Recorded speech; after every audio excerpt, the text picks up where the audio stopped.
I want to talk today, as Chris mentioned, about the Gymnasticus by Philostratus. I want to focus on the way in which it rewrites conventional athletic ideals. I'm particularly interested in his take on the idea of the Olympics and the other great festivals of Greece as very special places for the display of knowledge. And I also want to suggest that he rewrites conventional approaches to viewing the athletic body in the process. I should apologize for the old-fashioned paper handout you've got. I hope everyone's got a copy of that. There are probably a few copies of it around. If not, I just thought it might be useful for everyone to have a few paragraphs to stare at, as it were, in this case particularly, dealing with a text which will be unfamiliar to many people here.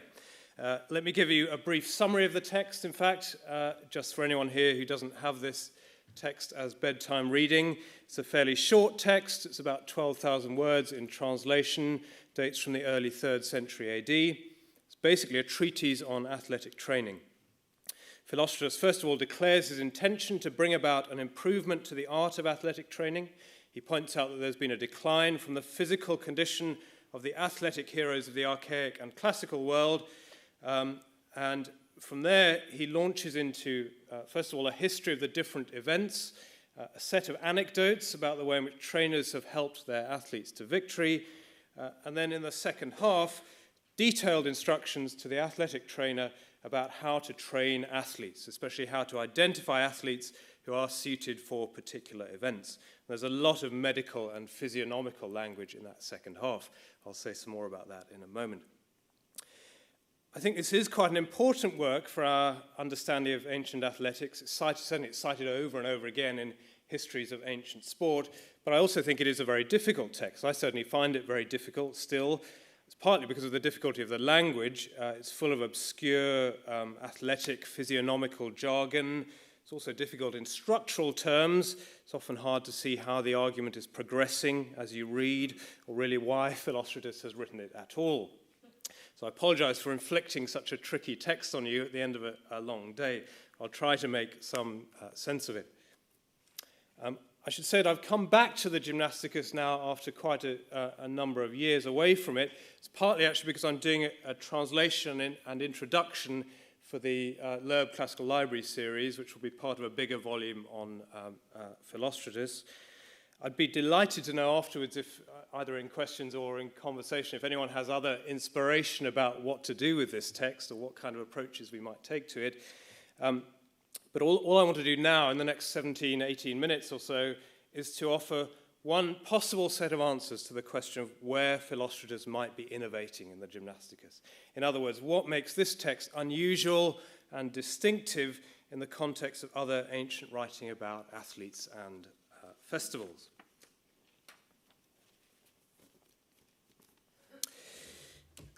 I'm going to come on in a moment to the question of how Philostratus represents the trainer's knowledge, because I think that's an important issue for answering that question. Basically, he presents it as a painstaking technical body of expertise. But before I do that, I just want to ask what parallels there are for expertise or knowledge, particularly associated with the Olympics. Three things spring to mind as especially relevant. They're all important as reference points for the expertise of the trainer. The first of those is the kind of knowledge of Olympic history we find in Pausanias and others. Philostratus gives us his own version of that kind of Olympic history in the opening chapters of the Gymnasticus, almost as though he wants us to show his command over that body of material before supplementing it with a much more unusual kind of medical physiological knowledge in the second half of the work.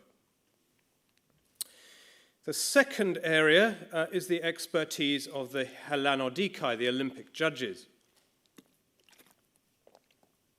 I think it is right to say they would have been thought of as experts.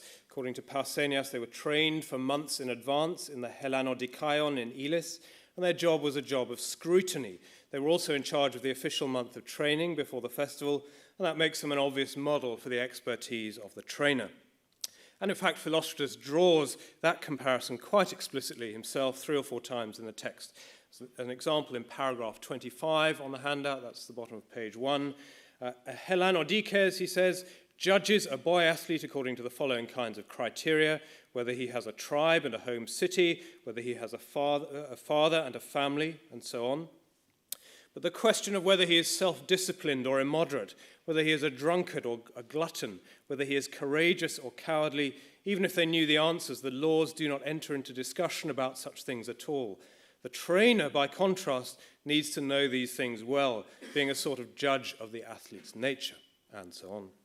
The skills of the trainer, according to Philostratus, are parallel to, but also superior to, the skills of the Hellanodikes. The third type of Olympic expertise, the one I want to spend most time on, is actually the idea of the Olympics as a venue for intellectual display. And I'm thinking of all those stories of philosophers and orators speaking to the assembled Greeks at the Games. Obviously, that idea goes back a long way. We've got accounts from classical literature of Socrates, Gorgias, Hippias, and others addressing the Greeks at Olympia. But I think it is striking that actually a large proportion of our evidence for that practice dates from the Roman period. I think the Greek writers of the imperial period often use that motif in very ingenious and inventive ways. Plutarch, Dio of Prusa, Lucian are all obvious cases. But I think actually the best examples of all come from Philostratus himself.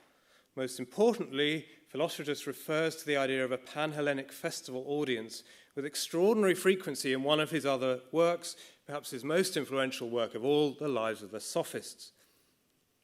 In the early chapters of that work, he gives an account again of those various classical orators I mentioned earlier, Gorgias, Hippias, Isocrates, and others, all giving speeches at Olympia.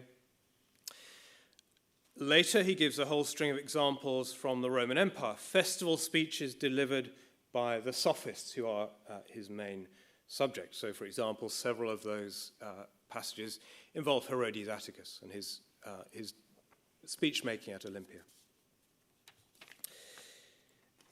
Most interestingly of all, I think, he uses that imagery of festive speech even outside specific festival settings. I'm afraid there just isn't time really to illustrate this now, but I've argued elsewhere that Philostratus takes this almost as one of the defining features of sophistic speech, the speech of these great display orators of the Roman Empire, the idea that it has this notionally festive, almost pan-Hellenic quality.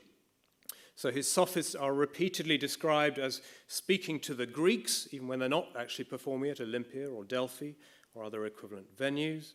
The students and admirers of the sophists are often referred to as Hellenes or Hellas or Hellenic, or sometimes even he uses the Herodotean phrase, to Hellenikon, and so on and so on.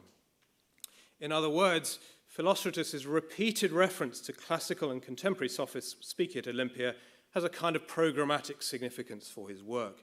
It's almost a metaphor, I think, for the powers of sophistic speech and its links with Greek tradition. So, in other words, I think Philostratus' Lives of the Sophists is good evidence for the continuation of these practices of festive speech-making into the Roman Empire. But I think it's also a really interesting landmark in the history of that idea, if you like, the idealization of intellectual display at pan-Hellenic festivals.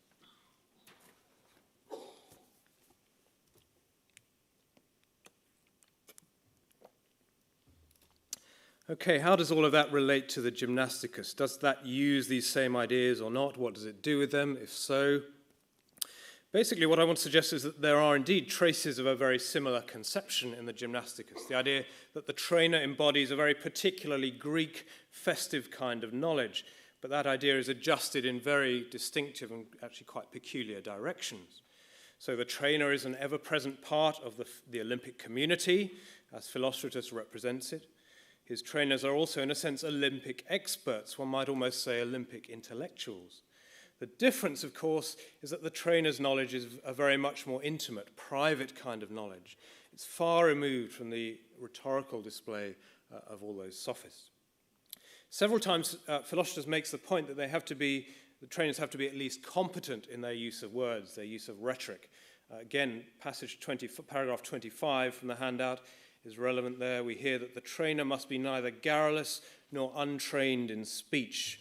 So he needs to use words well, but it's also striking that Philostratus stops well short here of recommending any kind of rhetorical virtuosity as a necessary attribute. What he seems to have in mind instead is the power of a few well-chosen words addressed to the athlete really for motivational purposes. So at the top of that first page on the handout, you've got some of Philostratus' anecdotes about trainers at Olympia, and particularly some of his anecdotes about the way in which trainers have encouraged their athletes to victory. You can see these are as I said, they're very intimate utterances. They're addressed directly to the athlete rather than to any assembled body of listeners. They shout to their athletes from the sidelines. One of them fabricates a motivational message from the athlete's beloved, and so on and so on. So I think in these stories, Philostratus is making the trainers into members of the Olympic community. Quite simply, he's reminding us of their presence at the games on the Olympic site. Several of these anecdotes are set in very specific locations within the Olympic site, several within the gymnasium at Olympia, for example. In fact, I think Philostratus may well be inventing some of these stories. In several cases there are versions of these motivational tricks, for example, in Pausanias. But in all of those cases in Pausanias, they are not performed by trainers. They're performed by others, for example, by family members. And I'm pretty sure that Philostratus did know Pausanias, although it's very hard to prove. So the trainer's skillful use of words get a new degree of prominence in this text. What happens when we move into the second half of the work? This is really the heart of Philostratus' account of the trainer's expertise. That's what I want to spend the rest of the time on here. The second half, his vision of the trainer's role at Olympia becomes even more claustrophobic, I think, even more insulated and private. We see the trainer operating inside the gymnasium, exercising his knowledge on individual bodies. Here, especially, Philostratus makes the trainer into the guardian of a complex, complicated, sophisticated intellectual discipline. He stresses several times this idea of guardianship, the idea that they have a responsibility for bringing Greek athletics back to its former glory.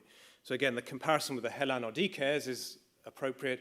Also, interesting overlaps with the way he represents the sophists in the lives of the sophists, as guardians, really, of tradition. Throughout this second half of the work, Philostratus draws on the conventions of imperial scientific writing in order to depict training as an intellectually complex discipline. He offers us endless subdivisions and subcategorizations of different types of body and bodily behavior. He also insists that we have to take account of many different variables in making these judgments. There's not a simple one-to-one correspondence between the appearance of the athlete and the way you should interpret it. Each individual case, each athlete is different. All of those things are quite typical of the way in which other kinds of scientific discipline insist on their own complexity.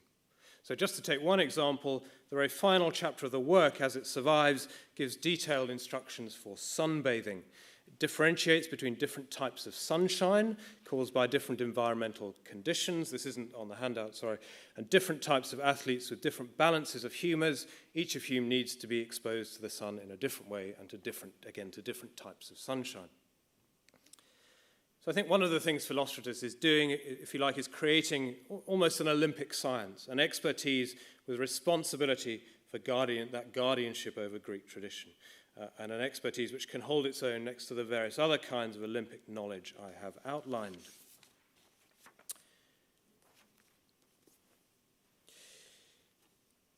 In the process, I think he also does something quite interesting with traditional approaches to viewing the athletic body, and this is the final thing I want to cover. Once again, I think it is significant that Philostratus is interested in viewing athletic bodies in his other work, most notably in his Imagines and his work, the Heroikos. These passages are often said to have quite a lot in common with the Gymnasticus, and that's true up to a point. But in looking back at them, I've been struck more than anything, actually, by the differences. The Gymnasticus imagines very different ways of looking at athletic bodies. In fact, I think it is arguably quite a remarkable work within the broader history of viewing athletic bodies in the ancient world. What do I mean by that? Well, the first thing to say is just that the language of vision is very frequent in the second half of the Gymnasticus. The trainer is described over and over again looking at the athletes he has to train. He's often described, in fact, appreciating or admiring particular types of athletic physique. Crucially, however, this way of looking at athletic bodies always involves scrutiny and judgment. The work offers a categorization of many different kinds of athletic body, making clear to us the outward signs we need to look for if we want to identify those body types. And it conjures up an image of somebody with a really virtuosic understanding of these different signs and an ability really to sort between them. Someone who can look at an athlete and know almost at a glance what is good for him and what he is good for, rather, what kinds of event he is good for and how he must be trained.